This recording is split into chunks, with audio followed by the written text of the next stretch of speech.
Uma boa tarde a todos, é uma alegria muito grande recebê-los, tantos que participarão diretamente do evento, como palestrantes ou debatedores, quanto aqueles que aceitaram os convites que formulamos para estarem conhecendo um pouco mais das ferramentas tecnológicas que têm sido colocadas à nossa disposição e nessas inovações que, com certeza, modificaram o mundo. Não há quem estude história que não há de perceber uma ruptura muito grande dos tempos em que vivíamos há 30, 40, 50 anos e o tempo em que vivemos hoje. Eu não sei se será suficiente para início de uma nova era, formalmente delimitada pelos historiadores, mas com certeza as alterações foram muito grandes, muito sensíveis. E hoje ouvimos falar em tecnologia, em algoritmos, hoje ouvimos falar em aplicativos, hoje utilizamos as ferramentas que a internet nos proporciona para fazer. Eu não vou dizer tudo, porque eu, por exemplo, ainda não vi o meu celular acendendo o meu fogão na cozinha e ainda não tenho um celular que tenha um canivete daquele chinês acoplado, mas não estamos muito longe de alcançarmos esta perfeição. Isso, evidentemente, é uma brincadeira, porque é a parte mais fácil, talvez, de atingirmos. Nós temos conosco dois convidados que são especialistas em ciência da computação, são bacharéis, né, são cientistas da computação, que são o doutor Paulo Sobral, não é? Que também é pós-graduando em perícia digital, então é alguém que está, eu diria, se habilitando ou já habilitado, inclusive para dizer, eu não vou querer que ele responda isso, se o nosso voto é auditável ou não, tá certo? Isso nós faremos em outra oportunidade, aliás, já fizemos alguns encontros e eu tenho certeza que ainda não chegamos a uma conclusão efetiva, não é? E temos também o doutor Tiago Kruder, que também, já o disse, é bacharel em ciência da computação e também é um especialista local trade trainer da Microsoft Brasil. Então, é alguém que conhece muito de tecnologia e, talvez especificamente, muito mais da Microsoft e tudo aquilo que gira em torno desse universo que é essa empresa, não é? Que tem, inclusive, um aplicativo, eu diria aplicativo, talvez de forma até equivocada, como este que estamos usando da Zoom, que é o Teams, não é? Que às vezes usamos, e aqui no tribunal ele é a ferramenta utilizada para que nós façamos as audiências e temos feito isso com muita frequência. Pelo menos uma vez por semana eu a utilizo e os meus colegas de Câmara também. Cumprimento também vocês que aceitaram o convite do IMB, né? Nós estamos com 49 pessoas agora na sala, né? E, em especial, eu gostaria de apontar a presença do meu colega Antônio Carlos Esteves Torres, que é diretor e é presidente do grupo de estudos de história do direito, que também está conosco. E você, cujo nome eu não vou citar agora, seja muito bem-vindo, é uma alegria muito grande recebê-lo e também o convidamos a conhecer mais o IMB acessando a nossa página na internet www.imb.org.br. Então, feitas as apresentações, devo destacar também que o Dr. Genilton é o autor intelectual desta ideia, desta live. Nós agradecemos ao Dr. Genilton e também damos nossas boas-vindas à doutora Mônica Moreira, que é advogada, não é? É advogada e está conosco também, foi juíza leiga por algum tempo. E o nosso doutor Marcos Soares, que é o presidente da OAB na Barra da Tijuca, que inclusive recebeu, né, a OAB Barra da Tijuca recebeu um terreno bastante amplo para realizar a construção de uma sede, não é, que abrigará os advogados e os serviços que são prestados pela OAB naquele local em breves tempos, se Deus quiser. Seja muito bem-vindo, doutor Marcos, bem-vinda, doutora Mônica, e eu passo a palavra, então, ao doutor Paulo Sobral, doutor Paulo, para as suas considerações, e o faço com muita alegria. É um prazer enorme estar aqui. Muito boa tarde a todos. O Genilton que me convidou, doutor Genilton Castilho, ao doutor Fábio Dutra, doutora Mônica Moreira, doutor Tiago Crude, doutor André Maia e todos os presentes por estarem assistindo a nossa live de hoje, né? Bom, o tema principal do que me trouxe aqui é falar sobre cibersegurança, cybersecurity do inglês, né? Tudo quer dizer a mesma coisa. E quando se fala em cibersegurança, né, cybersecurity, nós falamos sobre todo o contexto de políticas envolvidas na questão de proteção de dispositivos eletrônicos, computadores, independente de sua arquitetura de processamento, softwares, né, que são programas que utilizamos ao longo de algumas décadas, e o contexto de cibersegurança a nível mundial tem mudado, e com a transformação digital, não somente provocada pela pandemia do Covid-19, mas por uma necessidade mesmo a nível mundial de ser realizada, a cibersegurança tem tomado rumos simplesmente fantásticos, né? E também, por outro lado, os ataques cibernéticos têm também influenciado muito e provocado as instituições e empresas de segurança a se mobilizarem diante de uma pancada de ataques, né? A cibersegurança ela envolve, como eu disse anteriormente, tudo que está ligado ao contexto cibernético. Se conecta a um computador e você tem comunicação a um outro dispositivo ou até mesmo uma tranquilidade para navegar nesse computador, mesmo que localmente, envolve segurança cibernética, né? Eu começo hoje falando sobre os tipos de ataque cibernético que são mais comuns a nível mundial, né? Hoje a gente tem uma quantidade de ataques absurdamente alta.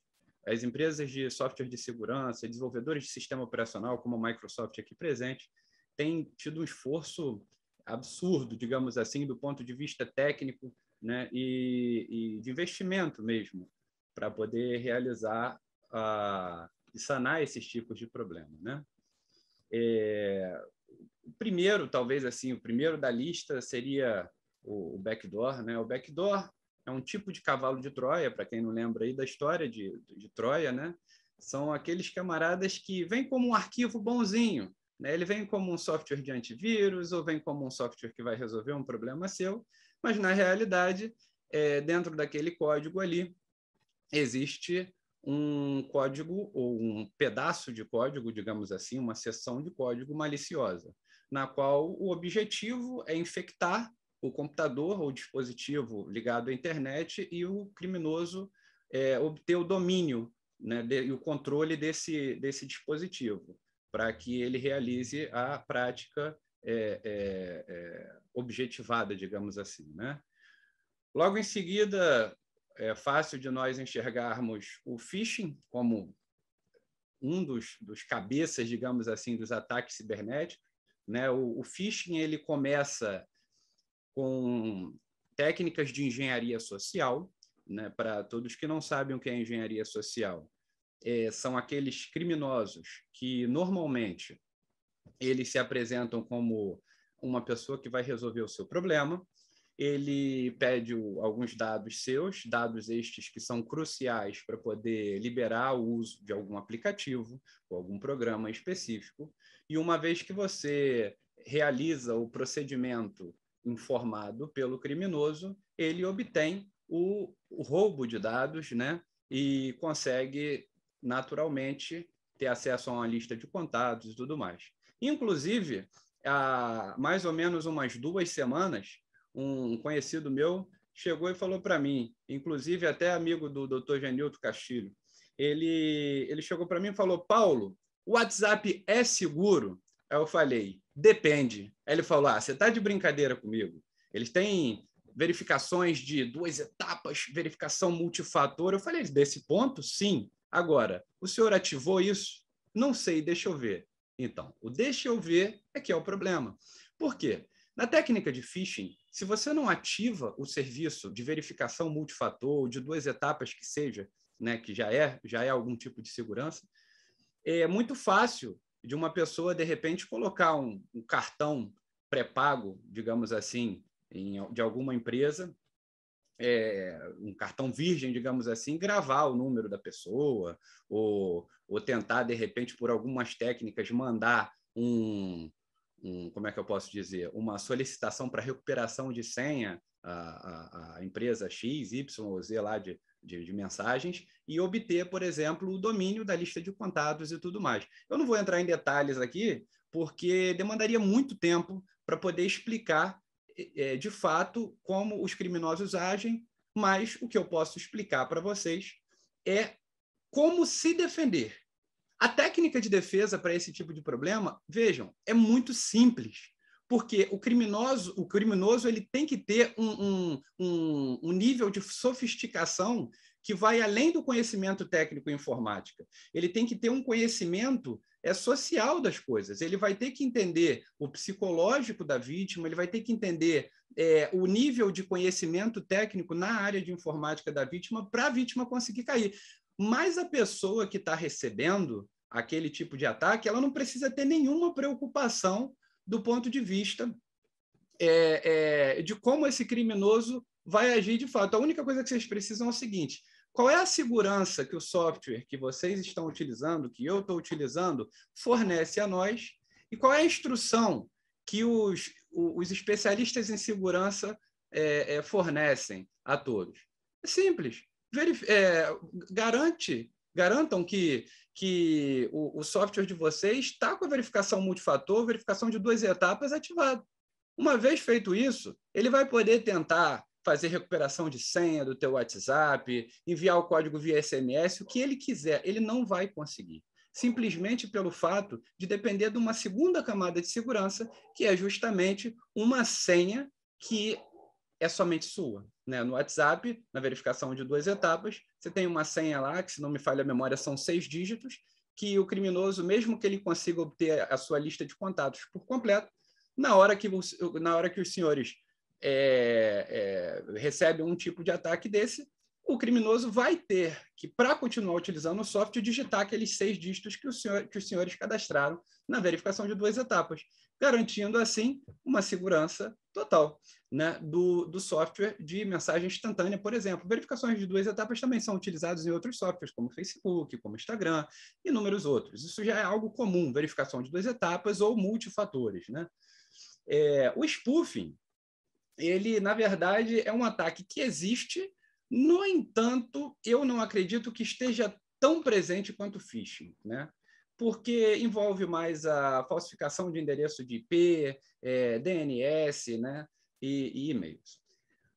Manipulação de URL, eu, inclusive, estudando na área de perícia digital, né? Computação forense, que é a minha área de estudo, um dos professores, na época, chegou para mim e falou: olha, existe um caso que foi um caso que dominou, digamos assim, o Brasil, e isso foi, inclusive, se não me falha a memória, notificado e tudo mais, que foi um caso de o cara queria entrar no Itaú, e aí a letra I maiúscula e a letra L, né, no modelo de letra que é digitado, por exemplo, no navegador, elas são muito próximas. Percebam, apertem o caps lock, digitem I maiúsculo e L maiúsculo num programa editor de texto ou mesmo num navegador de web. Vocês vão ver que parece muito. Então, o que o camarada fez, né? o criminoso? Ele escreveu LTU. E aí enviava para as vítimas: entre nesse site e, por acaso, se vocês não estão com os dados atualizados, atualizem os dados. E nada mais, nada menos, o que tinha ali era um ataque para capturar os dados de conta, senha e tudo mais, e o criminoso obtinha total domínio sobre a conta da vítima, né? Outro ataque que a gente ouve falar direto nos noticiários, mas é assim, você liga a TV, eu acho que tem que ter uma notícia sobre isso, digamos assim. São os ataques DOS, ou Denial of Service, né? Ataque de negação de serviço no português, né? Denial of Service vem do inglês. E o ataque DDoS, que é o Distributed Denial of Service, né? O DDoS ele é mais comum. O ataque de DDoS, na realidade, ele existe da seguinte forma. O criminoso ele tem como alvo uma página, a gente vê no noticiário que quase sempre são páginas de instituições, páginas que vão movimentar uma determinada opinião pública e tudo mais. E esses criminosos fazem o quê? Eles simulam que várias máquinas estão tentando acessar aquele mesmo domínio ao mesmo tempo. Com a limitação técnica dos servidores e provedores de internet, quando um site recebe uma solicitação muito grande, digamos assim, de 10 mil computadores tentando acessar ao mesmo tempo um determinado link, o que ocorre, senhores? Esse site cai, ele fica fora do ar, porque não existe uma capacidade de distribuir o serviço para todos aqueles que estão tentando acessar. No entanto, aqueles 10 mil computadores que estão tentando acessar, na realidade, um computador está tentando acessar. Só que ele simula a presença de 10 mil computadores e derruba um site. Isso é, assim, cabeça dos ataques que existem aí a nível mundial. Aí tem o ataque direto à memória, que é o Direct Memory Access, né? Tem o eavesdropping, decoy, shadow surfing, tem tantos outros ataques que, sinceramente, senhores, eu gastaria aproximadamente uns 5 dias, eu acredito, falando somente sobre ataques cibernéticos e como podemos nos proteger diante dessas ameaças. Mas o que eu falo para os senhores não é para os senhores ficarem com medo, né? O que os senhores devem verificar é o seguinte: primeiro, existe uma expressão, se eu não me engano, americana, chamada não existe almoço grátis, né? Se alguém vem oferecer algo gratuito aos senhores, ou com custo muito baixo, ou um benefício por alguma coisa, os senhores devem ficar atentos. Porque ninguém fala, você ganhou 100 mil reais que você foi sorteado na 9.900, sei lá, qual número do negócio que você nem cadastrou. Você não cadastrou, você não está concorrendo, cara. Como é que você vai ganhar na Mega Sena se você não cadastrou? Você não fez o jogo, não existe isso, entendem?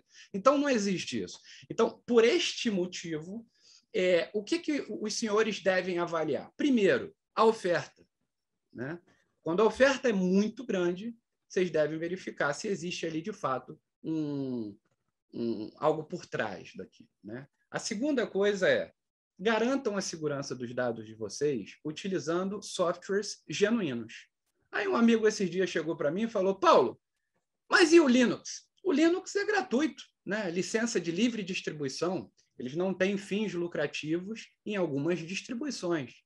Então, como é que você fala sobre o Linux? Por exemplo, eu falei, olha, é simples, existe uma comunidade muito grande que trabalha em cima do Linux e a intenção deles é ser gratuito. Eles não têm funcionários para pagar, não têm conta para pagar e muitas atividades são realizadas, né, naquele sistema operacional de forma colaborativa, né? Então, todos ganham ali, todos estão trabalhando, não há problema nenhum, trabalhando no sentido de melhorar um software e sem a necessidade de ganho, porque você também está utilizando o software. No entanto, quando se trata de uma empresa que é o caso da Microsoft, que fornece uma garantia de funcionamento do software, não vai funcionar mais ou menos, senão você vai lá e pesquisa na comunidade. Não, existe uma garantia, existe uma central de atendimento por trás. Existe o Tiago que está aqui ajudando os senhores a aprenderem a utilizar a ferramenta deles. Tudo isso tem um custo, não é de graça, né? Eventualmente, nesse evento aqui, nós nos dispusemos a vir aqui para elucidar algumas questões, mas, via de regra, o custo disso tudo é pago através do licenciamento que o cliente compra ali, por exemplo, ele compra lá um Microsoft 365, ele compra, né, tanto o lucro da revenda, o lucro do distribuidor, de toda aquela cadeia de suprimento que existe até chegar no cliente final, né? Então, assim como qualquer outro produto, você vai comprar um arroz, por exemplo, no supermercado, que vai dar lucro ao varejista, e depois o distribuidor, e depois o produtor. Isso é algo comum, né, na nossa sociedade. Então, o que eu quero falar, senhores, é o seguinte: quando vocês veem um sistema robusto, confiável, que é utilizado pela maioria dos computadores, desktops e notebooks no mundo inteiro, sendo vendido por R$ 75. Isso não existe. Simplesmente não existe. Ah, mas eu vi o site não sei o que é confiável. Tá, mas alguém foi lá e colocou no site. Hoje tem um marketplace. Então, você vai lá, por exemplo, qualquer empresa e bota dentro de um marketplace desses da vida e vende lá o software. Infelizmente, no Brasil, não existe uma auditoria sofisticada para poder avaliar a revenda e verificar o que está sendo praticado ali. Mas a realidade, senhores, é o seguinte: o software original ele está ligado diretamente, segundo a Microsoft, à segurança cibernética, né? Eu estava olhando um artigo antes dessa apresentação, simplesmente fantástico, né? Ele foi um artigo desenvolvido pela IDC, né, e publicado no site da Microsoft, microsoft.com/pt-br/original/, que diz: ataques de malware estão associados a softwares não originais. Malware, qualquer aplicativo malicioso, entendam os senhores. E ele acaba colocando, depois da chamada do artigo, o seguinte: globalmente, há uma correlação forte e consistente entre usar software não licenciado e encontrar um malware. Portanto, quanto maior o uso de software não licenciado, maior o risco de encontrar um malware. Apesar dessa correlação, o software não licenciado continua a ser implantado em taxa alarmante. Em 4 das 6 regiões, incluindo Ásia, Pacífico, Europa Central, Oriental, Oriente Médio, África e América Latina, a maioria do software implantado em computadores pessoais não é licenciado. Além disso, o IDC estima que haja uma chance em 3 de encontrar malware ao comprar software não licenciado. Senhores, uma chance em 3. São 33% aproximadamente de chances de você ter malware pelo fato de estar utilizando um software pirata. Então, o que eu quero dizer aos senhores hoje é o seguinte: tomem cuidado com aquela chave de R$10 ou com o cara que instala o software lá por 50 conto, instalo para você. Não pode. Isso não pode de modo nenhum. Simplesmente pelo fato de, além do ponto de vista ético e moral, os senhores aí que estão participando, os advogados, devem entender melhor da questão ética e moral e tudo mais, que realmente é muito importante para nós. Os senhores também devem avaliar que, além desse ponto, existe o ponto de vista de segurança, né? Como um profissional, aqui a gente fala no âmbito do direito e tudo mais, os profissionais, por exemplo, do direito, podem utilizar um software, digamos assim, não original, não genuíno, e garantirem segurança, tanto para eles, quanto para o que eles servem. Então, isso é um ponto crucial, né? Ataques de malware estão associados a software não originais. Então, ao comprar um computador e tudo mais, independente do software que vocês estão utilizando, se ele é pago, compre o original, porque isso vai garantir o primeiro passo da segurança, né? O Tiago vai complementar toda essa questão de segurança. Espero que o que eu tenha falado tenha ficado claro. É a minha primeira live oferecida aí pelo IMB, né? Doutor Fábio Dutra, muito obrigado. Genilton Castilho, doutor Genilton Castilho, que foi lá na loja que eu trabalho e me caçou lá, falou: Paulo, você precisa falar sobre isso. Eu falei: cara, mas o que eu falo? Ele falou: fala o que você sabe. E, os senhores, é um pouquinho da minha humilde experiência, meu humilde trabalho e a minha análise que eu tenho realizado ao longo de alguns anos, do ponto de vista computacional, é esse. Espero que tenha ficado claro. E, se os senhores tiverem alguma pergunta, podem fazê-la sem problema nenhum. Bom, passo a palavra ao Dr. Fábio Dutra para que ele direcione ao próximo palestrante, por gentileza. Muito bem, doutor Paulo Sobral. Se foi a sua primeira live, eu gostaria de dizer que o senhor foi muito bem, não é? Até porque o senhor falou coisas importantes e eu consegui entendê-las. E eu não entendo de informática, de internet, de malware, desses cavalos de Troia que vocês inventaram também, né? Porque quem estuda muito e tem condições de falar sobre, às vezes tem condições também, se for preciso, de deter avanço dos males que, porventura, venham a ser inseridos, inseminados ou introduzidos nos programas que nós queremos, muitas vezes, que sejam perfeitos e muitas vezes fazemos também escolhas não muito ortodoxas, diriam assim, fiquemos apenas com a metade da palavra. Mas, se nós usarmos programas piratas, programas comprados ali no edifício Avenida Central, ali na porta na Rio Branco, a gente não pode também esperar que seja algo muito, muito bom. Não é? Muito obrigado, então, por sua participação. Eu diria que foi excelente. E passo a palavra ao Dr. Tiago Kruder, que também nos trará um pouco dos seus conhecimentos. Eu sei que o tempo de que ele dispõe é um tempo curto para dizer tudo que ele sabe. Não é? 5 dias Imagine. nós não teríamos, com certeza, mas nós teremos muito prazer em ouvi-lo, doutor Tiago, e o senhor está com a palavra. Muito obrigado, Dr. Fábio Dutra. Gostaria de agradecer imensamente a todos que estão conectados. Gostaria de agradecer ao MB pela parceria e pelo convite, ao Paulo pelo convite e também ao Genilton.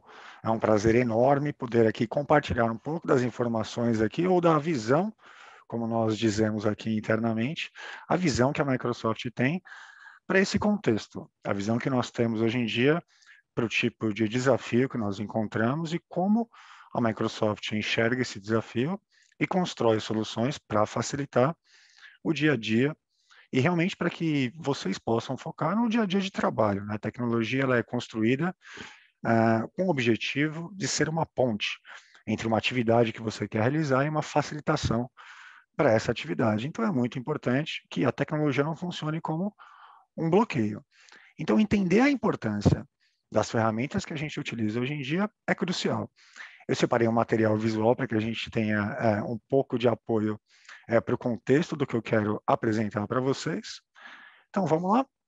Eu acredito que o doutor já tenha me apresentado, mas só para reforçar, meu nome é Tiago Kruder, eu trabalho como Local Trade Trader para a Microsoft Brasil. E quando nós conversamos internamente aqui sobre os desafios que nós temos atuais, uma das principais questões que a gente traz para dentro dessa conversa é como nós enxergamos os locais de trabalho. Então, o que nós podemos ter de ferramentas, qual é o perfil desse local de trabalho e o que tem acontecido nesse local de trabalho para que a gente consiga ajudar os nossos clientes, para que a gente consiga ajudar os nossos usuários. Então, quais são esses desafios? Acho que a primeira pergunta que se faz quando se desenvolve um aplicativo, por exemplo, né, para quem pensa, a gente vê essas turmas que desenvolvem aplicativos e fazem sucesso, né? Qual é a pergunta que origina um aplicativo? É o que você está tentando resolver. Qual é a questão que você vai melhorar no mundo? Ou qual é a questão que você vai melhorar no mercado? Que diferença você vai fazer? Qual é o desafio que você está tentando responder? Então, quais são os desafios aqui de hoje em dia? Então, os desafios desse universo que já vem em uma transformação digital há muitos anos e tem uma velocidade realmente acelerada, considerando o contexto atual dos últimos meses, são desafios bastante específicos, são evoluções dessa transformação digital. Então, a gente está falando de mão de obra ali, né, de trabalhadores, colaboradores distraídos eventualmente. Então, nós temos hoje um contexto de trabalho descentralizado que traz esse desafio. Então, a gente se conecta de lugares diferentes, se conecta, às vezes, se locomovendo de um lugar para o outro. Então, a gente tem um desafio não só de distração para a relação que a gente tem com o dia a dia de trabalho que a gente tem normal, né, no dia a dia mesmo, poxa. Porém, o desafio também conectado aqui com as nossas soluções. Ou seja, se nós não temos sistemas conectados, se a gente tem dificuldade de conversar com os nossos colaboradores, de ter acesso a uma certa informação que é necessária para que eu tome uma decisão que é importante, que tenha uma sensibilidade com relação ao tempo, eu preciso de uma solução que entregue isso. Então, isso faz parte do contexto e ali, como um terceiro ponto, o ponto mais importante, o tema hoje da nossa live. Então, quais são os riscos de segurança e conformidade que são apresentados hoje em dia para as companhias no Brasil, especificamente, é claro, para quem trabalha, ainda mais com regulamentação, né? Então, isso é muito importante, especificamente dentro do contexto em que nós aqui trabalhamos, e é por isso que é importante a gente entender que eu quero. Qual que é o meu objetivo? Poxa, a gente teve uma introdução e é claro que quando eu falo de cibersegurança, né, uma das minhas frases introdutórias é falar sobre o aumento do nível de complexidade. Então a gente viu que através da introdução a gente vê inúmeros nomes de ataques complicados, técnicas de se invadir ou de se acessar um sistema, de se enganar um usuário. E é claro que o desafio que nós temos aqui como desenvolvedores de soluções é simplificar o entendimento e a maneira como você, usuário, e os seus clientes vão lidar com esses desafios. É por isso que nós desenhamos soluções que estão prontas para esses desafios e nós temos a missão de trazermos aqui para vocês e explicar, dentro desse contexto, o porquê essa solução faz essa diferença para esse desafio específico. Por que uma versão moderna do Microsoft Office é importante do ponto de vista de segurança e conformidade? Qual a diferença de uma versão antiga? Qual a diferença de uma versão não original? Então, é muito importante entender esse contexto justamente para responder esses desafios. Hoje a gente tem um contexto de transformação digital bastante claro e que deve apresentar tendências a longo prazo. Nós, na Microsoft, acompanhamos através de inúmeros estudos qual é o comportamento do mercado de trabalho. E hoje nós temos aqui 82% dos gestores de empresas declarando que têm a intenção de absorver parte da transformação digital ou parte da descentralização de trabalho híbrido que foi concebida nos últimos meses e que já era uma tendência nos últimos anos. Uma outra consequência interessante desse momento que nós estamos vivendo, é claro que vocês devem sentir na pele isso, eu sinto com certeza, é um aumento de carga de trabalho diária. Então, hoje a gente realiza mais atividades ou trabalha tempo, um tempo adicional aqui para realizar as mesmas coisas, eventualmente resolvendo questões de conexão, de acesso ao arquivo. Então, isso é parte da consequência que a gente encontra nesse tipo de ambiente. E aqui é legal considerar a importância que as ferramentas de trabalho vão ter justamente para atender essa necessidade. E um dado que a gente costuma, que eu não mostro aqui visualmente, mas que a gente costuma mencionar, até para trazer de forma um pouco mais real essa transformação, é que de fevereiro de 2020 até fevereiro de 2021 nós tivemos um aumento de 5 vezes no número de vagas desenhadas com a configuração de trabalho remoto no LinkedIn. Então isso já mostra não só uma intenção dos gestores, como postos de trabalho no país se desenhando com essa configuração e realmente o mercado de trabalho caminhando para essa direção. Então existe um paradoxo hoje em dia, as pessoas se sentem menos conectadas e precisam de soluções que conectem essas necessidades e precisam realizar isso dentro de um ambiente com muita segurança, idealmente de fácil gerenciamento, idealmente de fácil lida no dia a dia, ou seja, uma ferramenta que seja familiar, que seja fácil de ser entendida e que aproveite características modernas, por exemplo, como inteligência artificial. Vocês devem ter notado, por exemplo, que eu estou utilizando aqui umas legendas que estão... Então, eu não estou lendo um roteiro, né? Porque alguém quiser fazer uma pergunta aqui para conferir, pode fazer. Aqui a gente aproveita, por exemplo, uma característica de inteligência artificial da nuvem, Microsoft Azure, onde ela detecta o meu áudio em tempo real e consegue transcrever esse meu áudio em linguagem informal. Isso, inclusive, pode trazer uma tradução simultânea.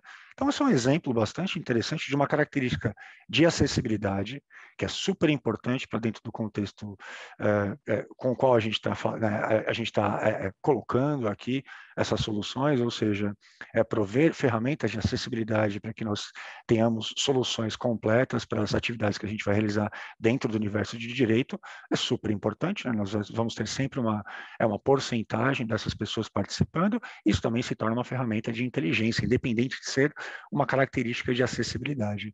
Então, isso demonstra um pouco como as ferramentas novas trazem soluções modernas, justamente ideais para esses novos contextos. Vejam aqui que se vocês estiverem consumindo esse conteúdo aqui em um ambiente que seja relativamente ruidoso, nós teremos aqui a legenda para servir de apoio para o entendimento do que está sendo falado em um certo ambiente digital. Tudo isso acontecendo com muita segurança, e eu quero trazer esse contexto na sequência, com certeza. Então, é muito importante acompanhar o movimento do local de trabalho moderno e quais são os desafios e as tendências para que nós entendamos como nós podemos desenvolver soluções para acompanhar a evolução dos negócios, para promover colaboração, trabalho remoto, trabalho híbrido. Afinal de contas, o trabalho já era híbrido. Quando a gente geralmente está em uma reunião, era muito comum, 75% das reuniões tinham pelo menos um participante remoto. Então, é muito importante entender a presença realmente definitiva que essas ferramentas vão ter nos processos que a gente tem do dia a dia de trabalho, como a ferramenta de colaboração, a ferramenta que conecta as pessoas aqui, conecta as câmeras, os áudios, os conteúdos, a documentação que está sendo compartilhada, ela tem um papel importantíssimo. É ela que unifica os aplicativos que a gente usa no dia a dia, então aplicativos que a gente usa para produzir documentações, apresentações, eventualmente apresentações visuais para convencer parceiros ou trabalhar ali, um dos casos que a gente precisa trabalhar de forma um pouco mais assertiva. Então é muito importante entender o conjunto de soluções que nós utilizamos. E qual é um dos principais pontos aqui que a gente gosta de colocar quando a gente fala da importância ou das facilidades ou do porquê seria interessante escolher uma solução Microsoft para os desafios de produtividade hoje em dia?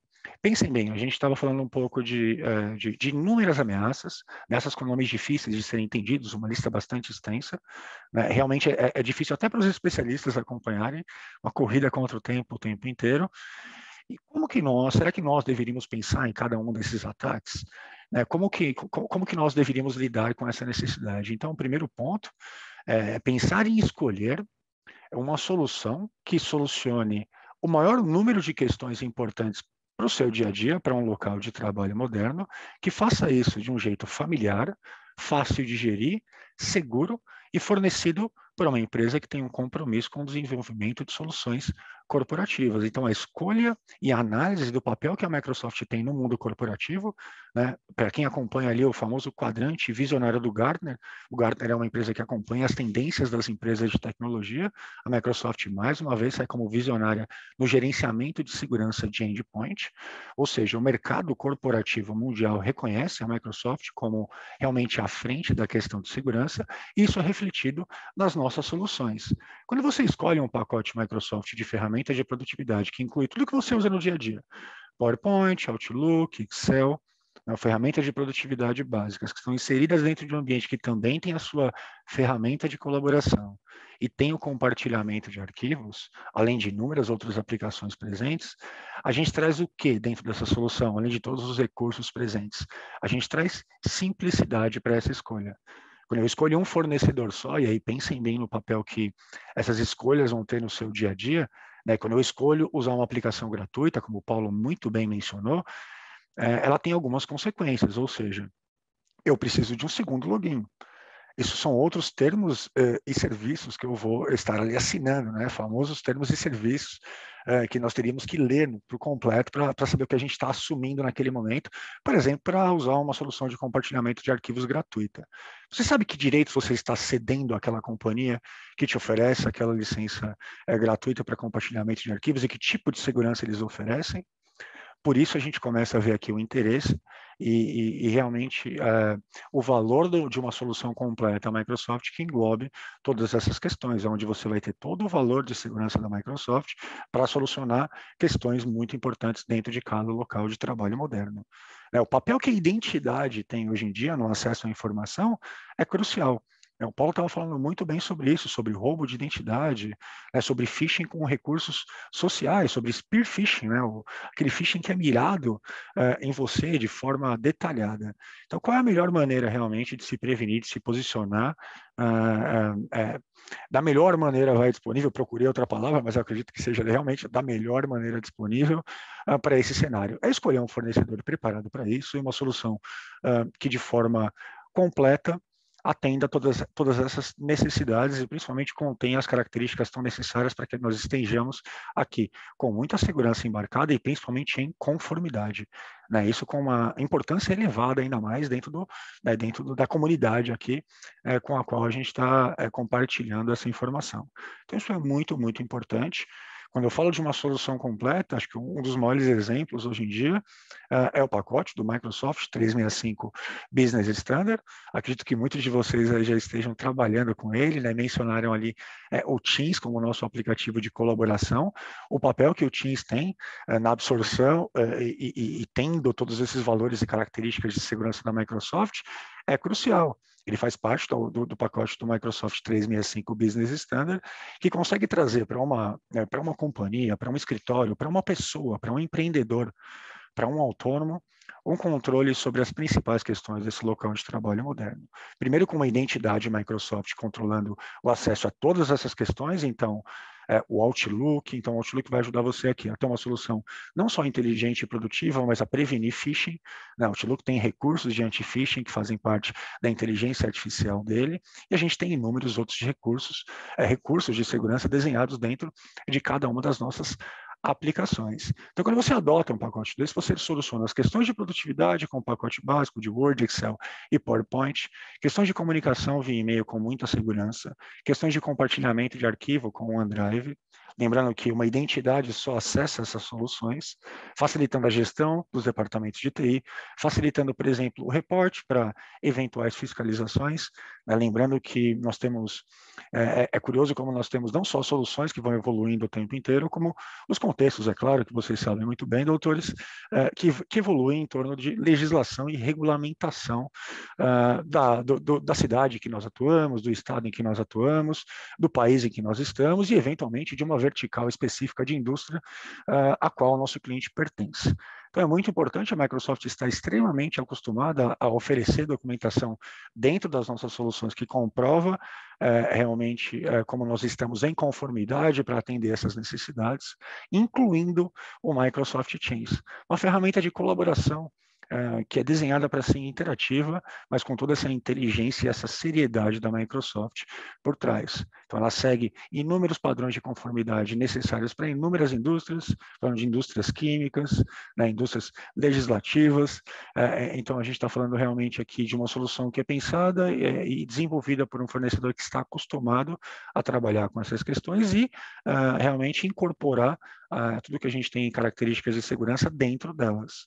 Pensem bem que se a gente vai utilizar um compartilhamento de arquivos gratuito, uma colaboração gratuita, a gente está falando de 2 logins adicionais, 2 termos e serviços, 2 desenvolvedores e fornecedores diferentes. A gente tem que lembrar que cada aplicativo que a gente usa é desenvolvido por uma companhia e tem que começar a se acostumar a pensar neles como fornecedores, assim como a gente pensa nos fornecedores da segurança do nosso local físico, né? Como eu fecho a porta? Quem controla? Será que não é melhor eu ter tudo unificado? Então, a gente costuma ter uma brincadeira dentro da área de segurança, que é o ambiente mais seguro do mundo é um bloco de concreto sem porta e sem janela. Porém, o bloco de concreto sem porta e sem janela, ele não tem muita utilidade. E a maneira como você escolhe compor as portas e janelas de um certo ambiente, ou seja, que material você escolhe, que fornecedor você escolhe, vai ser crucial para realmente construir a segurança daquele ambiente em si. Então, a gente pode usar a mesma linha de raciocínio para entender que escolhas fazer no nosso dia a dia. Tá? Isso é muito importante. Hoje, com um investimento relativamente baixo, a gente consegue ter um pacote completo e garantir questões extremamente importantes, como eu estava começando a falar no início do slide, a gente tem contextos que vão se movimentando ao longo dos anos. O mais recente e importante deles é LGPD, Então, nós entramos agora, principalmente depois desse meio do ano, em um contexto de atividades um pouco mais normais do dia a dia, de fiscalização e, eventualmente, de punições envolvendo ali a legislação. Então, é muito importante nós sabermos como orientarmos aqui os nossos colaboradores e, principalmente, como nós nos prepararmos os nossos próprios ambientes de trabalho modernos aqui para garantirem a segurança e para nós estarmos em conformidade. Então, isso é muito importante. Eu quero também trazer uma mensagem aqui sobre... eu falei muito sobre... Digo, a gente faz muita pesquisa aqui sobre a transição para produtos novos ou para edições novas de soluções do Microsoft Office. Acredito que muitos de vocês lembrem aí o primeiro ano que vocês tiveram uma relação com um aplicativo desses, né? Qual foi o primeiro documento que você escreveu? Qual foi a primeira planilha que você trabalhou e entregou para alguém que você colaborava? E qual é a diferença? Porque depois de preço, que é a maior motivação para não transição para uma solução moderna, o segundo maior motivo tem a ver com a satisfação e com a não ciência sobre os impactos de usar uma solução antiga. Quando a gente oferece ou utiliza versões desses aplicativos que não recebem mais suporte, por exemplo, o Office 2010, você não recebe mais patches de segurança.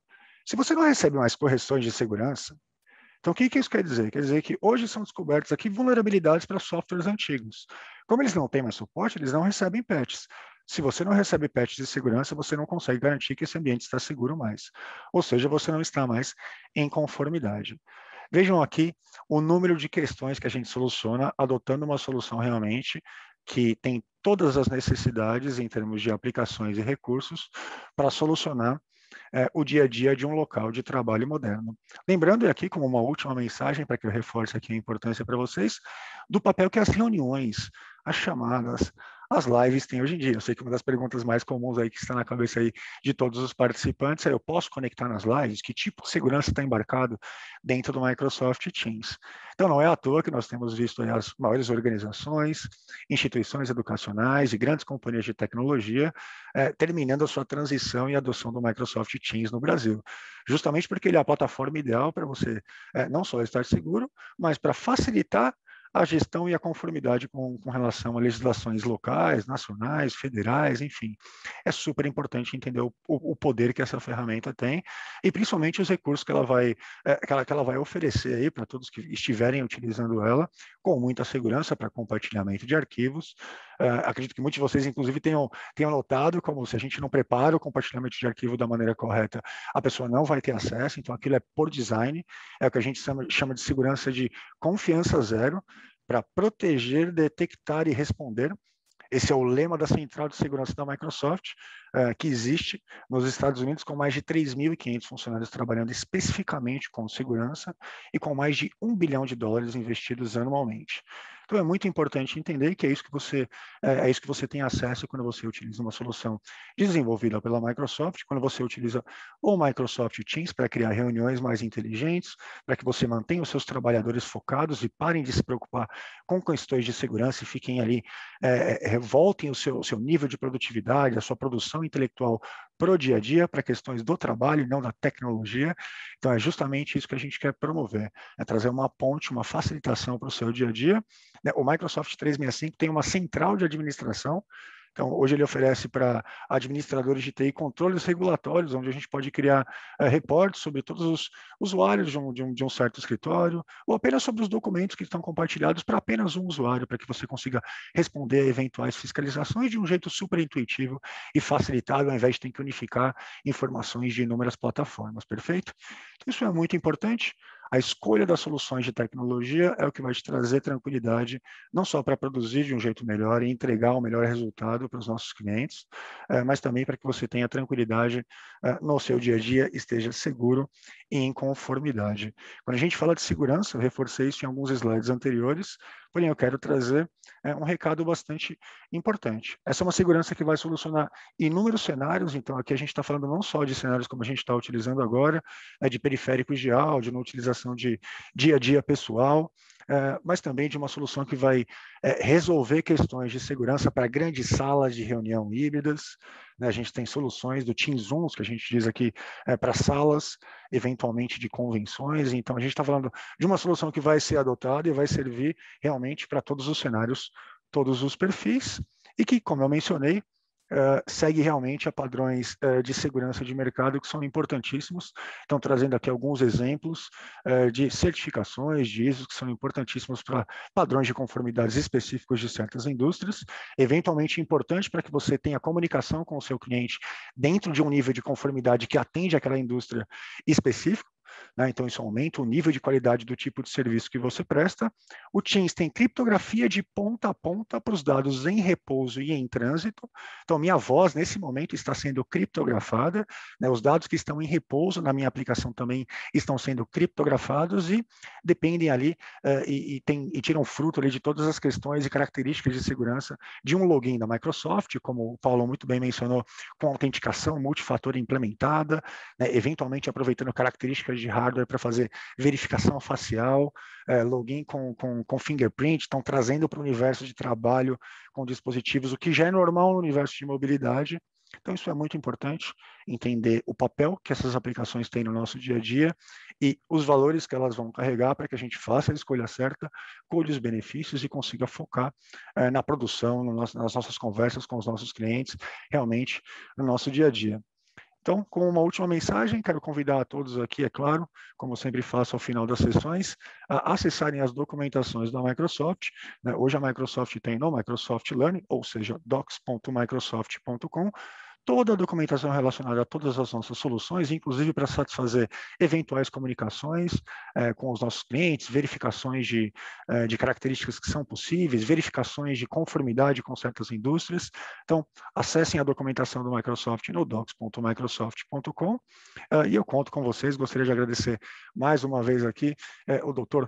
Fábio Dutra, o Dr. Paulo Sobral, e a MB como um todo aqui pelo convite. É um grande prazer aqui poder ter compartilhado com vocês aqui a visão que a Microsoft tem para as nossas soluções, como a segurança é importante e como nós temos hoje soluções ideais justamente para atender esse cenário. Mais uma vez, muito obrigado.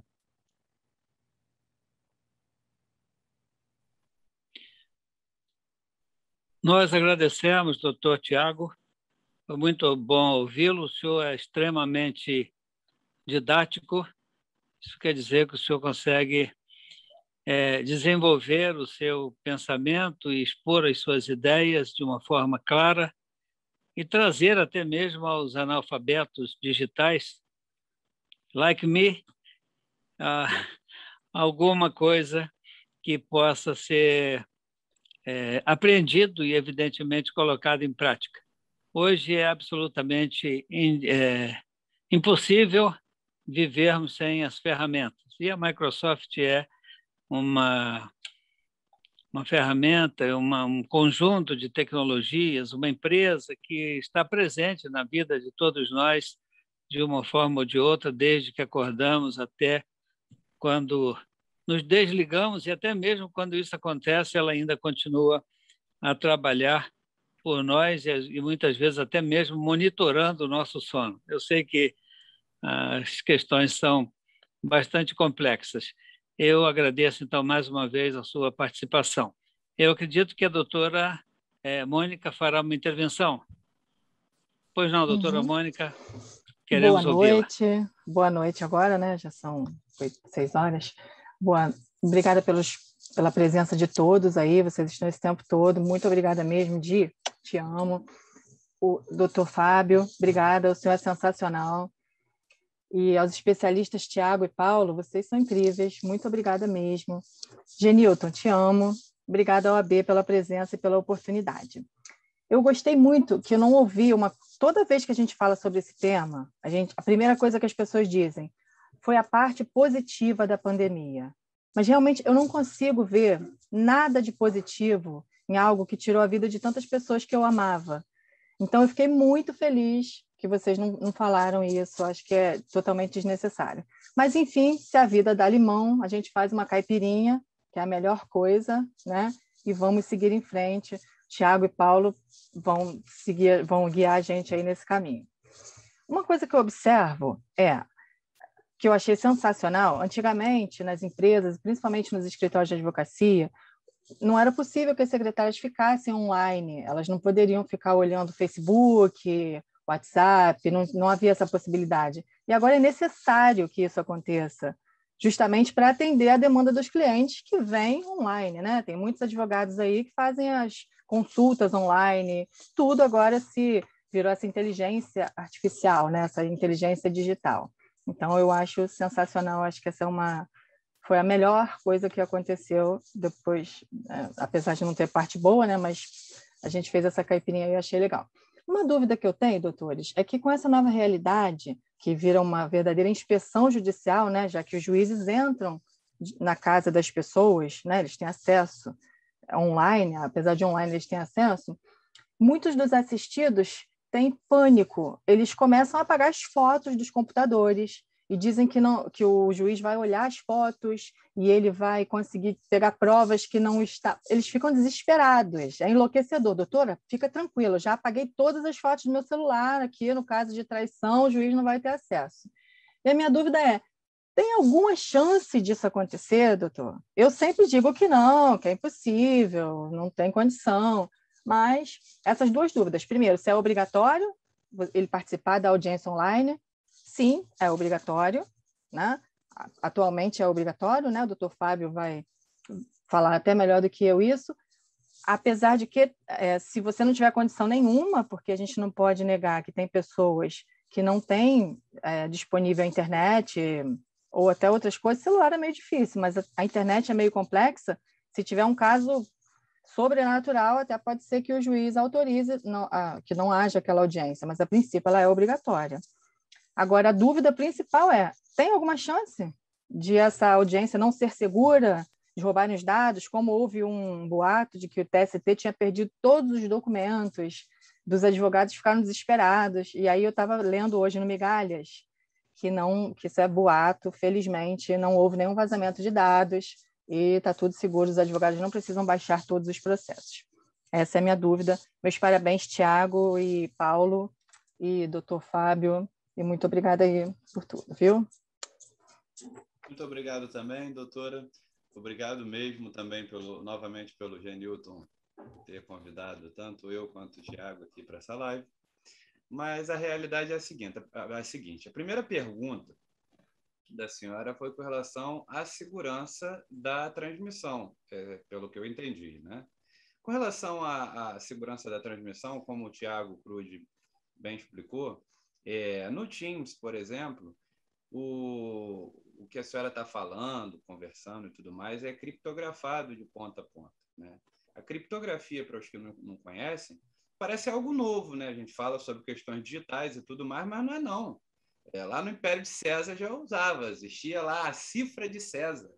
Consistia lá a cifra de César, que ao mandar, por exemplo, um soldado para falar com outro, digamos assim, chefe de Estado, um outro reino, não sei muito bem como eram divididos na época os poderes, né? Mas, digamos assim, ele mandava o seu soldado com a palavra e, se não me falha a memória, mandava uma citale, né, que ia ali na parte do cinto do soldado com o código, né, com a palavra cifrada ali. Então, por exemplo, amor era Amaruan, né?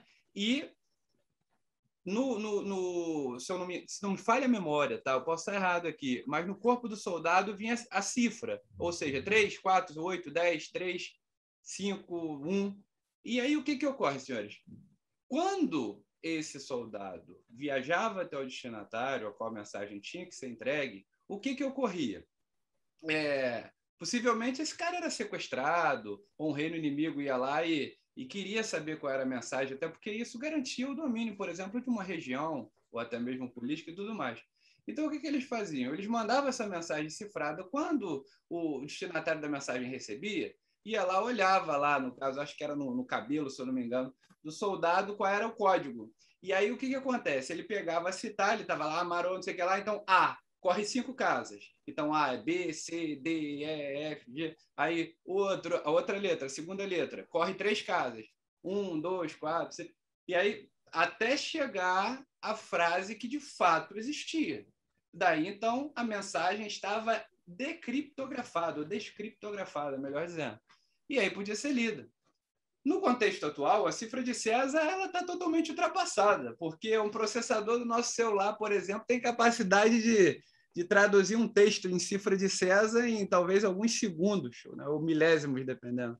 Então, assim, é totalmente ultrapassada.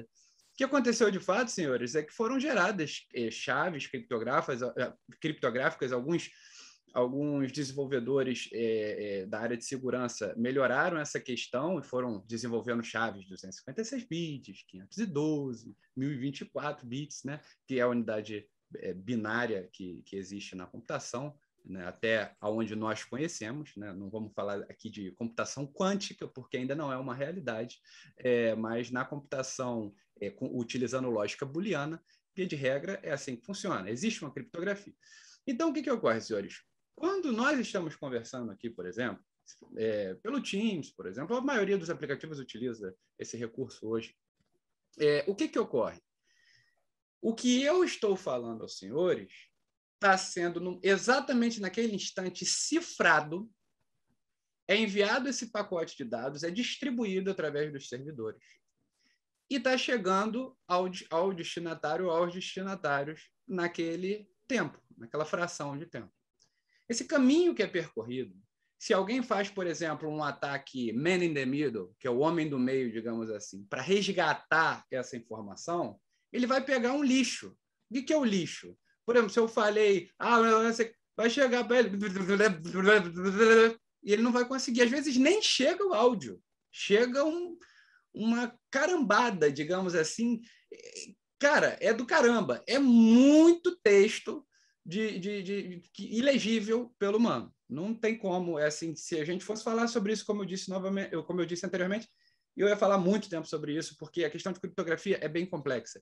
Então, ela é criptografada de ponto a ponto. Então, você fala, o algoritmo cifra, esse pacote é enviado, estes pacotes são enviados, ele descifra na outra ponta e vocês entendem, porque é decifrado lá. Então, quando alguma pessoa fala, poxa, as pessoas podem acessar meus arquivos e tudo mais, senhores, se vocês não deram permissão no aplicativo, se tratando de um Teams, né, o Thiago pode falar muito bem sobre isso, você não será, digamos assim, hackeado ou acessarão seus dados. Não. O que pode ocorrer é, claro, uma engenharia social para o cara tentar penetrar na live, alguma coisa, mas se o host, né, se o anfitrião não permitir, isso não vai ocorrer de forma nenhuma. Realmente, isso cai naquela linha de boatos, né? Fake news, né? Não é, digamos assim, uma verdade, não. Eu trago a vocês à luz deste conhecimento, de fato, é assim que funciona, tá? Então, os senhores podem ficar totalmente despreocupados com esse procedimento que tem sido adotado aí pelo TJ e por inúmeras outras instituições, não somente jurídicas, que é algo comum, né? Era algo que a gente conversava já no Skype lá no passado e hoje só tem melhorado. Não vejo problema nenhum, é algo comum. As pessoas podem se sentir totalmente seguras em utilizar software de streaming. Tá? Thiago, fale sobre isso. Talvez você seja a pessoa ideal sobre isso. Vou pedir aqui a licença do Dr. Fábio Dutra para poder convocar diretamente o Thiago aqui. Está permitido? Então, ótimo. Thiago, fale sobre isso. Diga lá o que você entende sobre o Microsoft Teams e as camadas de segurança utilizado para este cenário e essa dúvida da doutora Mônica Moreira. Eu acho que, poxa, primeiro, obrigado. Eu acho que você me ajudou a contextualizar de maneira perfeita. Acho que os pontos que você colocou são exatamente as conclusões sobre esse assunto. Eu entendo a preocupação. E eu recomendo realmente uma preocupação com isso. É claro que eu falei que as nossas soluções querem tirar essas preocupações da cabeça de vocês, mas é uma postura extremamente responsável com relação ao acesso às informações que vocês têm, ou seja, está preocupado com o nível de acesso que é dado ou não. Esses aplicativos não são desenhados para que eles ofereçam compartilhamentos de arquivo de forma padrão, né? Existe muita segurança envolvida no tipo de compartilhamento de arquivos que acontece dentro deles. Para que vocês entendam, por exemplo, o que acontece quando você compartilha um arquivo no Teams. A gente só pode compartilhar arquivos dentro do Teams e interagir com outras pessoas, né, fora aqui da nossa identidade, se é utilizado por trás do OneDrive, que é a nossa solução de compartilhamento de arquivos, ou o SharePoint. Essas são as duas aplicações da Microsoft que promovem essa comunicação. E aí, por trás delas, existe todo o controle de identidade, para pastas, para nível de aplicação, para arquivos específicos. E é claro que esse acesso não é dado, mas a gente também, existe uma situação onde o inverso é verdadeiro, onde a gente quer promover o acesso.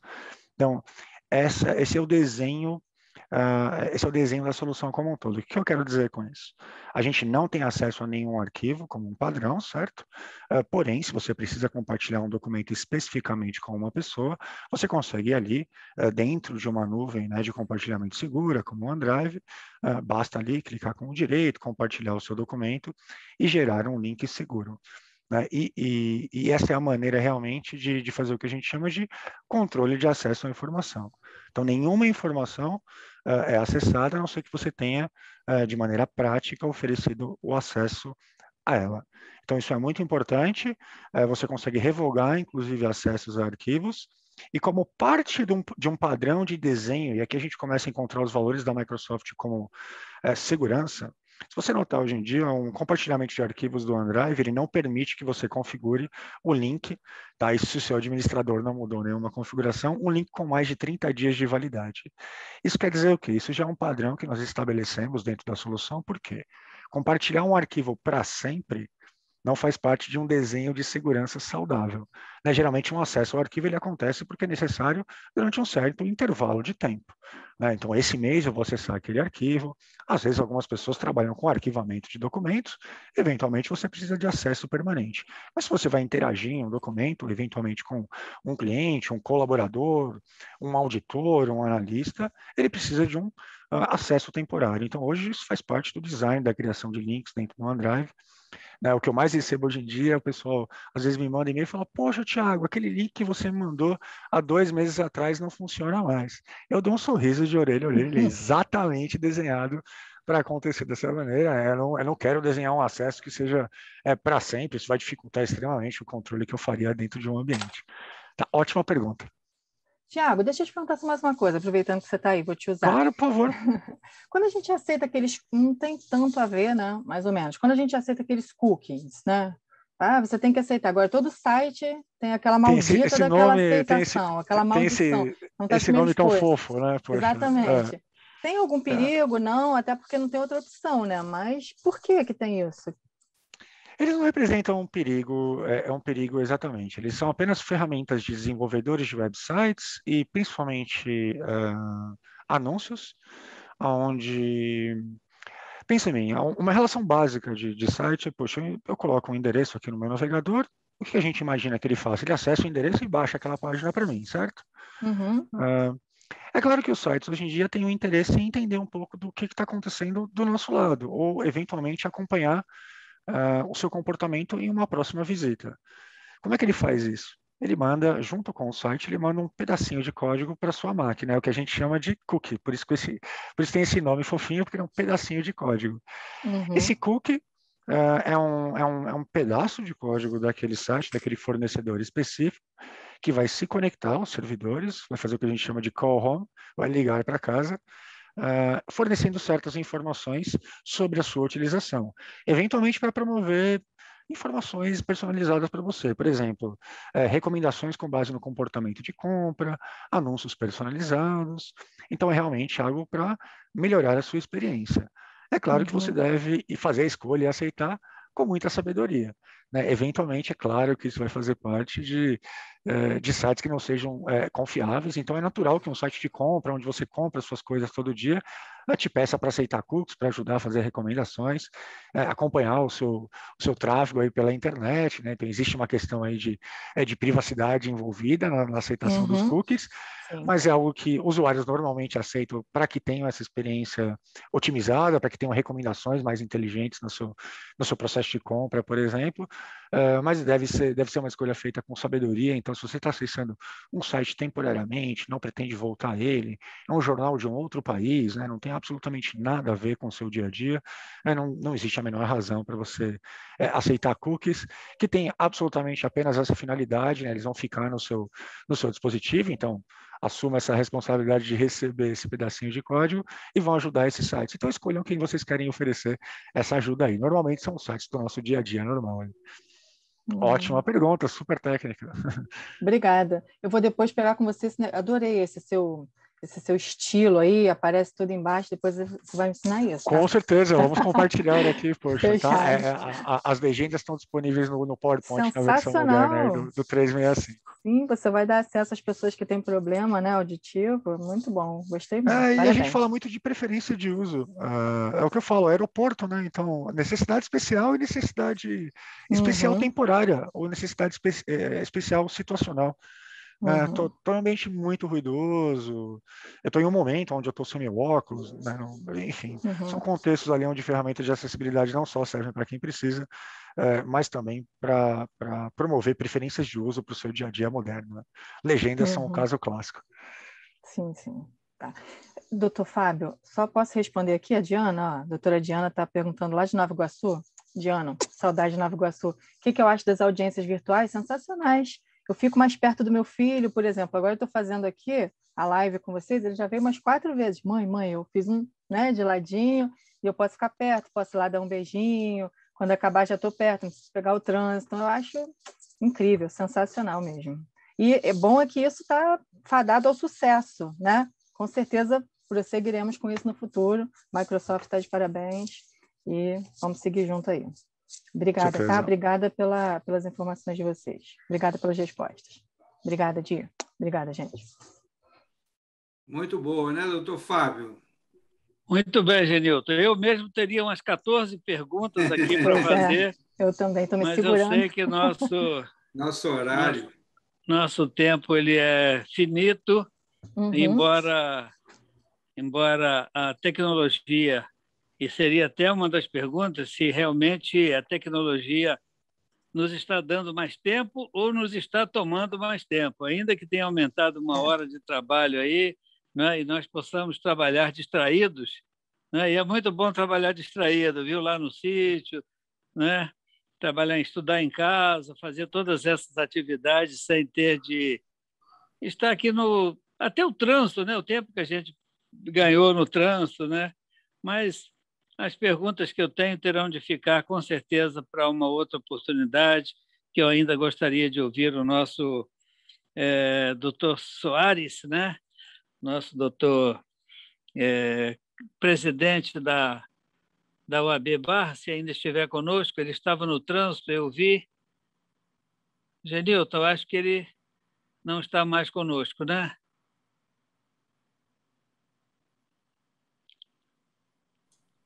Eu não o localizei. Então, ele realmente caiu.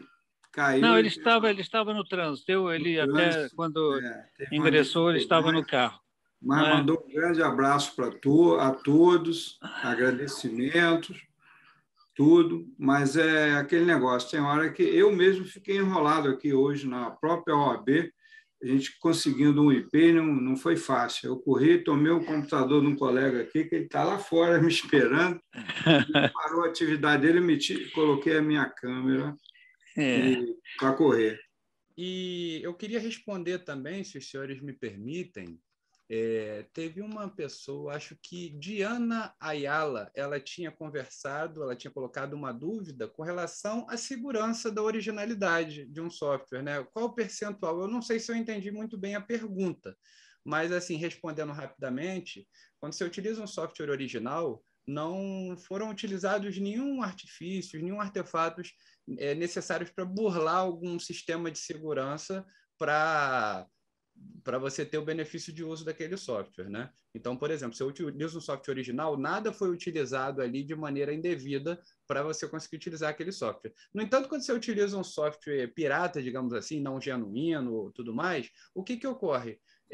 Para que você consiga ter acesso ao funcionamento do sistema, normalmente se utiliza digamos assim, os pirateiros chamam de crack ou alguma coisa desse tipo, que são aqueles softwares que burlam algumas técnicas, né, de validação do software, mas isso impossibilita você ter qualidade na sua segurança do software e normalmente esses aplicativos que utilizam essa técnica para burlar o sistema de validação, eles acompanham software malicioso. Tá? Inclusive, na minha área de estudo, eu pude presenciar software malicioso, né, em ambiente controlado, é lógico, presente em aplicativos dessa natureza. Né? Foi criado em laboratório técnico, em ambiente controlado, todo um software por parte dos nossos professores para que nós analisássemos o código, né? Fizéssemos a engenharia reversa desse código e constatamos que, de fato, é possível em softwares piratas, é possível, não só possível, mas provavelmente tem uma chance grande de existirem problemas de segurança em softwares não originais, não genuínos, piratas, conforme artigo da própria Microsoft declarado lá no site deles. Obrigado, Paulo. Vamos passar a palavra do Dr. Fábio para ele Fábio fazer Dutra, a palavra é sua. Encerramento aí, né? Muito bem, eu vejo que há um pedido da palavra aí também pelo nosso colega Antônio Carlos. Antônio Carlos, 2 minutinhos para você. Abra o microfone dele, por favor, André. Muito obrigado, senhor presidente. Meus parabéns aos senhores expositores. Estou impressionado com a correção do português de todos, o que me deixa muito alegre.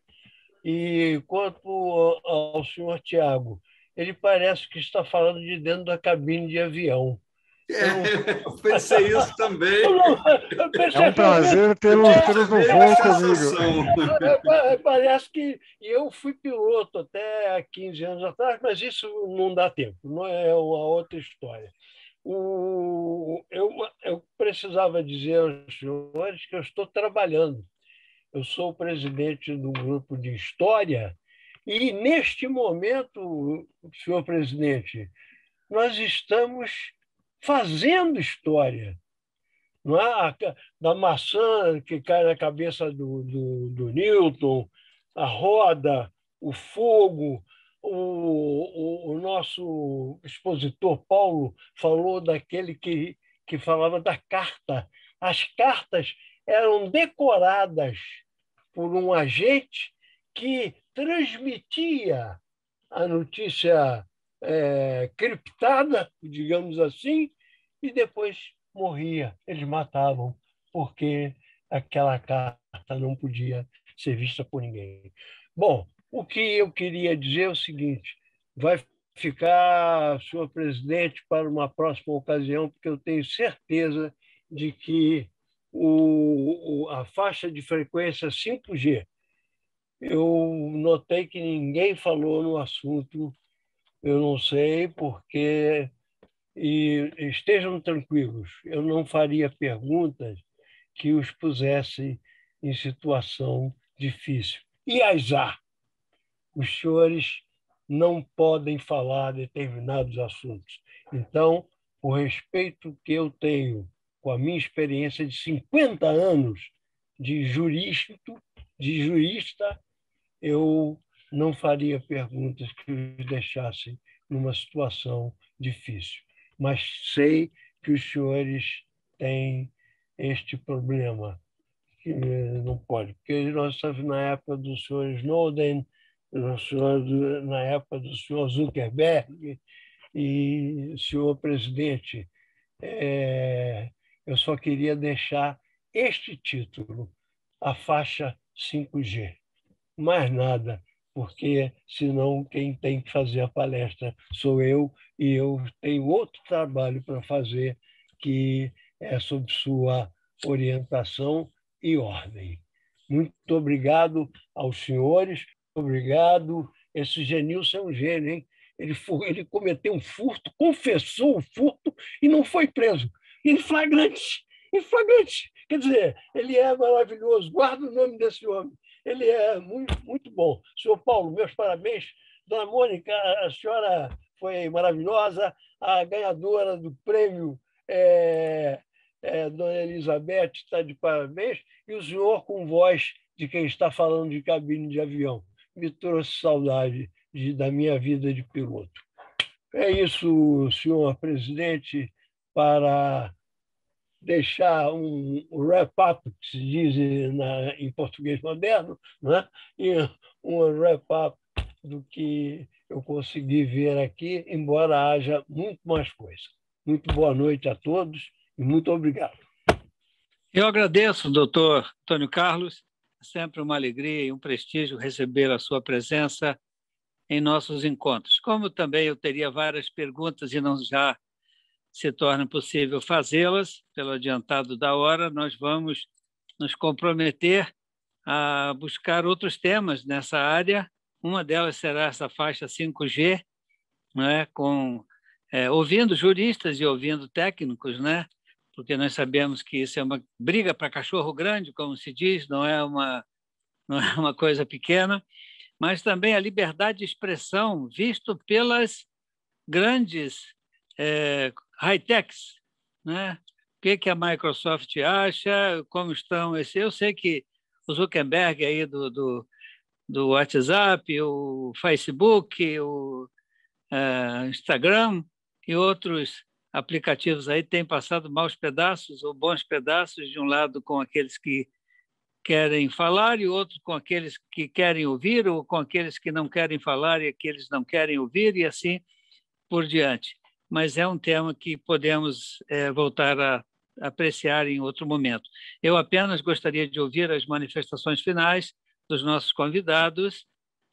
Começo com o doutor Tiago, depois falo o doutor Paulo imediatamente a seguir, doutor Genilton, não, doutor Genilton é o último, doutora Mônica e doutor Genilton. E aí estaremos encerrando o nosso encontro. Mais uma vez, gostaria imensamente de agradecer o convite e a oportunidade. Foi uma grande alegria poder aqui realmente conversar com vocês e entender como nós podemos agir em conjunto, né, justamente para não só aproveitar essas oportunidades, como para ajudar a nossa economia, o nosso país e as nossas atividades, a nossa indústria a prosperarem. Então, mais uma vez, muito obrigado ao Dr. Fábio Dutra, ao Genilton, ao Paulo Sobral em especial, e espero vê-los em breve. Até a próxima, pessoal. Bom, pessoal, muito obrigado aos doutores presentes, ao doutor Fábio Dutra, doutor Genilton Castilho, doutor Tiago Crude, doutora Mônica Moreira e o participante, doutor Marcos Soares, que não pôde ficar aí conosco durante toda a live, mas todos nós entendemos que pode acontecer esse tipo de coisa. Enfim, eu agradeço a todos vocês, a todos presentes na live também. Espero ter trazido luz ao conhecimento dos senhores, das senhoras e dos senhores aqui presentes, tanto aos telespectadores quanto aos presentes na live como palestrantes e mediadores e presidente, o Dr. Fábio Dutra, novamente. Eu fico muito honrado de ter recebido esse convite, poder colaborar, assim como o Tiago Crude, poder colaborar com o conhecimento, que é muito importante na nossa sociedade e garante, sim, que a gente não caia em golpes de pessoas que não têm a mesma intenção que a nossa, né? Digamos assim. Então, é muito importante que, se nós temos o conhecimento, com certeza, em grande parte das vezes, nós estamos protegidos em poder reagir e responder a determinados incidentes de segurança na área digital, né? E até mesmo ajudar as pessoas que nos cercam a tomarem melhores decisões do ponto de vista tecnológico. Muito obrigado, pessoal, de coração. Doutora Mônica, a senhora... Oi, eu agradeço também imensamente, obrigada ao AB, Genilton, te amo, muito obrigada. Obrigada aos especialistas Tiago e Paulo, vocês foram esplêndidos. Desembargador Fábio Dutra, muito obrigada mesmo. Que bom, né, que a gente pode estar aqui, agradecer a oportunidade, porque essa reunião foi ótima, essa virtualização, né, seria difícil a gente fazer uma reunião dessas se não fosse online, né? Então, muito obrigada mesmo pela oportunidade e a gente se fala. Beijo para vocês. Beijo para todos os presentes também. Obrigada mesmo. Tchau, tchau. Muito obrigado a todos. Faço minhas as palavras do nosso desembargador, presidente do IMB. Agradeço muito aí ao doutor Marcos Soares da Barra, o doutor Adolfo aqui da nossa OAB, que ajuda a enviar e envia aos advogados os convites, né, para ajudar a gente aqui na frequência. E o doutor Tiago, o doutor Paulo, e, sem muitas delongas, ao doutor também Antônio Carlos, que indiretamente ele participou bastante da live e já deu uma dica aí para a gente fazer uma próxima, né, doutor Fábio Dutra? 5G, essa banda aí, nós temos que falar depois sobre ela, né, doutor? Ver se vamos colocar isso em pauta. Eu devolvo a palavra, uma boa noite a todos, e devolvo a palavra ao desembargador Fábio Dutra. Muito obrigado. Muito obrigado mais uma vez também a todos que estiveram conosco, doutor Tiago Crude, doutor Paulo Sobral, doutor Genilton, doutora Mônica, Antônio Carlos, e vocês todos, você que teve a sorte de ganhar aí o presente, parabéns, e vocês todos que aceitaram os nossos convites, estiveram conosco, nós colocaremos, se não houver nenhuma objeção, após uma devida organização aí no YouTube, os interessados em reouvir aquilo que aqui foi dito poderão fazê-lo, ok? Muito obrigado, uma boa noite para todos e terminamos o nosso encontro. Obrigada. Boa noite a todos.